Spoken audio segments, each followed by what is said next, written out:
কথা শোনার জন্য আমন্ত্রণ জানাচ্ছি।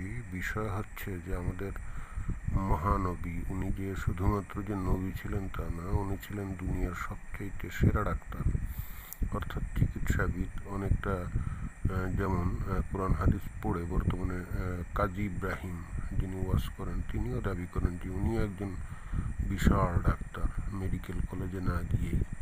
এর কারণটা হচ্ছে কোরআন আর হাদিসে তো সব বিষয়ের সমাধান আছে, সুতরাং সেহেতু চিকিৎসাবিদদেরও তো সমাধান আছে।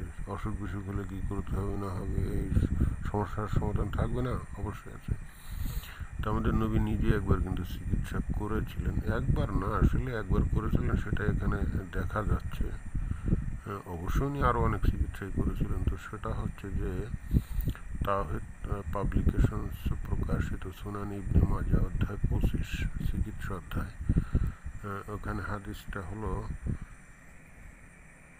3494। এখানে বলছে জাবির ইবনে আবদুল্লাহ রাদিয়াল্লাহু আনহু থেকে বর্ণিত, রাসূলুল্লাহ সাল্লাল্লাহু আলাইহি ওয়াসাল্লাম ইবনে মুয়াজ এর হাতের শিরায় দুবার গরম লোহার সেক দিলেন, তার মানে লোহা গরম করে দাগা দিলেন।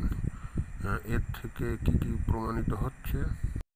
এর থেকে প্রমাণিত হচ্ছে যে লোহা গরম করে যদি দাগা দেওয়া যায়, মানে সেক দেওয়া যায়, তাহলে যে কোনো অসুখ তাতে নিরাময় হবে। অর্থাৎ লোহা গরম করে সেক দিলে সেটা একটা বিশাল চিকিৎসাবিদ্যার উপায়।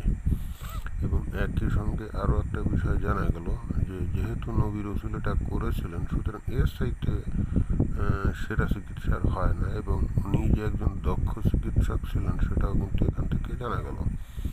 তবে উনি পাশায় স্যাক দেন না, এটাই হলো বড় কথা। যাই হোক, এইটাই বলার জন্য এই সংক্ষিপ্ত ভিডিওটা। ধন্যবাদ।